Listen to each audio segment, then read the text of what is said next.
Assalamualaikum. Halo sahabat bisnis pemula, di episode kali ini kita akan membahas sejarah sabun yang pertama kali ditemukan. Mari kita simak sama-sama. Bagi teman-teman yang belum subscribe, mari kita berteman dan belajar dari channel ini, dan jangan lupa like bagi yang suka. Terima kasih. Sejarah sabun. Apa jadinya jika sabun tak pernah ditemukan? Tubuh kita mungkin akan bau, kotor, dan gampang kena sakit kulit. Berdasarkan ukiran yang terdapat di bejana gerabah peninggalan Babilonia, bahan-bahan yang terkandung dalam sabun diduga telah dimanfaatkan sejak 2800 sebelum Masehi. Dalam Papirus Eber, dokumen kesehatan Mesir kuno tahun 1500 sebelum Masehi, masyarakat Mesir kuno menggunakan kombinasi minyak hewani atau nabati dengan garam alkali dikenal dengan istilah saponifikasi untuk menyembuhkan penyakit kulit dan membersihkan badan. Istilah saponifikasi diambil dari bahasa Latin, sapo, yang artinya soap atau sabun. Sapo merupakan nama sebuah gunung, ada juga yang menyebutnya bukit dalam legenda Romawi kuno, yang biasa menjadi tempat pemotongan hewan kurban dalam upacara. Ketika hujan, sisa-sisa lemak hewan itu tercampur abu kayu pembakaran dan mengalir ke sungai Tiber di bawah gunung. Tak diduga, saat masyarakat sekitar sungai mencuci, mereka mendapati air mengeluarkan busa dan pakaian mereka menjadi lebih bersih. Pada abad pertama masyarakat Romawi kuno melakukan saponifikasi dengan cara mereaksikan amonium karbonat yang terdapat dalam air seni urin, dengan minyak tumbuhan dan lemak hewan. Ada pekerja khusus yang mengumpulkan air seni, fulones, untuk dijual ke para pembuat sabun. Tapi baru pada abad kedua Dr. Galen, 130-200 sebelum Masehi, menyebutkan penggunaan sabun untuk membersihkan tubuh. Ahmad Y. Al-Hasan dan Donald Hill dalam bukunya Islamic Technology, An Illustrated History, menyebut Abu Bakar Muhammad bin Zakaria Al-Razi, kimiawan Persia, sebagai peracik pertama ramuan sabun modern. Orang Arab membuat sabun dari minyak nabati atau minyak atsiri, misalnya minyak timus.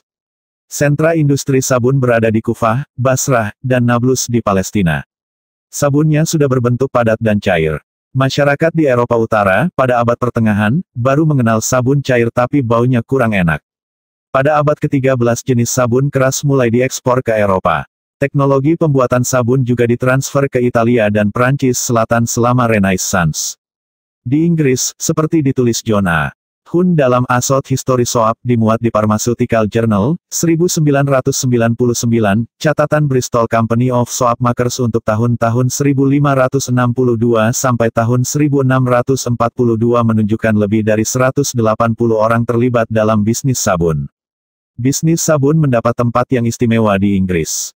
Pada 1622 Raja James memberikan hak monopoli kepada seorang pembuat sabun dengan membayar imbalan $100.000 setahun. Sekalipun sabun mulai dikenal, ia masih menjadi barang asing bagi sebagian masyarakat di Eropa Tengah.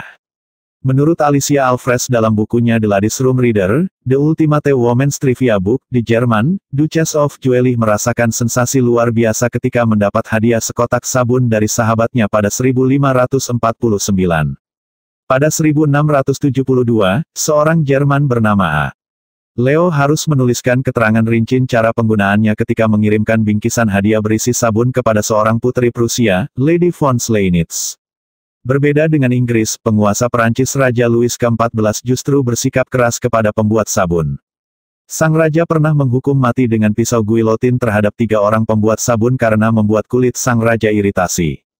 Takut ditimpa hukuman yang sama, beberapa pembuat sabun berusaha lebih serius untuk menciptakan sabun berkualitas baik. Revolusi industri yang berkembang di negeri-negeri Eropa pada abad ke-19 memperpesat industri sabun. Namun di beberapa negara, sabun masih dikenai pajak tinggi karena tergolong barang mewah. Kombinasi monopoli dan pajak khusus telah menghalangi pembangunan industri sabun, tulis Patricia E. Malcolmson dalam English Laundresses, A Social History, tahun 1850 sampai tahun 1930. Pada 1852 Inggris dan Prancis menghilangkan pajak sabun untuk meningkatkan standar hidup bersih dan sehat masyarakat. Sabun pun menjadi komoditas sehari-hari yang bisa digunakan masyarakat biasa. Sebelum mengenal sabun, masyarakat di Nusantara biasanya mandi dengan menggosokkan lempeng-lempeng batu halus untuk menyingkirkan kotoran di tubuh. Agar kulit harum dan halus, mereka menaburkan kuntum mawar, melati, kenanga, sirih, dan minyak zaitun dalam wadah penampungan air. Kebiasaan ini masih berlangsung hingga 1980-an, terutama di desa-desa.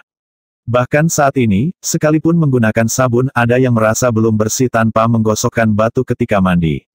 Salah satu perusahaan yang memperkenalkan sabun produksi industri adalah Unilever, merger antara perusahaan asal Inggris, Lever Brothers, dan perusahaan asal Belanda, Margarin Urin. Produk sabun Unilever adalah Lifebuoy, Lux, Sweet My, dan Capital. Unilever membuka anak perusahaan di Jakarta pada 1931. Pesaingnya, P dan G, produksi perusahaan Jerman, Dral yang pada 1940-an berubah nama menjadi Kolibri dan diambil alih Unilever. Saat Perang Pasifik, Unilever diambil alih militer Jepang untuk kepentingan perang. Ini membuat sabun jadi barang langka. Kalaupun ada, harganya melonjak. Untuk mengatasinya, pada 1943 otoritas Jepang mengeluarkan izin operasi kepada 94 perusahaan sabun, 11 untuk orang Indonesia, dan selebihnya Tionghoa. Tak satu pun izin untuk orang Eropa. Selain itu, militer Jepang memberikan latihan cara membuat sabun agar rakyat bisa hidup mandiri. Latihan itu diadakan di Gudang Pusat Tenaga Rakyat Putra, di Jalan Sunda 28 Jakarta. Selain untuk keperluan sehari-hari, rakyat yang telah mahir membuat sabun biasanya menjual sabun hasil buatan mereka. Sabun yang bahan dasarnya terbuat dari minyak kelapa, abu, kapur, dan garam itu memiliki kualitas yang baik dan membuka lapangan usaha baru bagi rakyat. Tulis Harian Borneo Shimbun, tanggal 22 Oktober tahun 1943. Setelah perang berakhir, Unilever mencoba bangkit. Tapi Unilever kembali berada dalam posisi sulit ketika terjadi gejolak politik pada 1950-an menyangkut Papua Barat. Semua perusahaan Belanda dinasionalisasi. Staf Unilever diusir dan diganti oleh tenaga-tenaga Inggris dan Jerman. Operasinya di bawah pengawasan pemerintah tahun 1964. Produksi Unilever merosot. Sejarawan Alwi Shahab, dalam blog pribadinya alwisahab.wordpress.com menulis, saat Bung Karno melancarkan politik berdikari, berdiri di atas kaki sendiri, umumnya masyarakat mandi dengan memakai sabun batangan yang disebut sabun cuci. Maklum, sabun Lux, Camai, Lifebuoy masih ngumpet di Singapura, tulis Alwi Shahab. Pada 1967 kendali Unilever dikembalikan. Sejak itu produk-produk Unilever kembali merajai pasar penjualan sabun di Indonesia. Pesaing bermunculan. Kini, sabun sudah menjadi barang kebutuhan sehari-hari. Mandi tak akan terpisahkan dari sabun. Tinggal bagaimana membiasakan diri mencuci tangan pakai sabun. Indonesia, berdasarkan survei Departemen Kesehatan tahun lalu, termasuk negara yang malas cuci tangan pakai sabun. Padahal, sejak 2008, Perserikatan Bangsa-Bangsa sudah menetapkan tanggal 15 Oktober sebagai Hari Cuci Tangan Pakai Sabun Sedunia.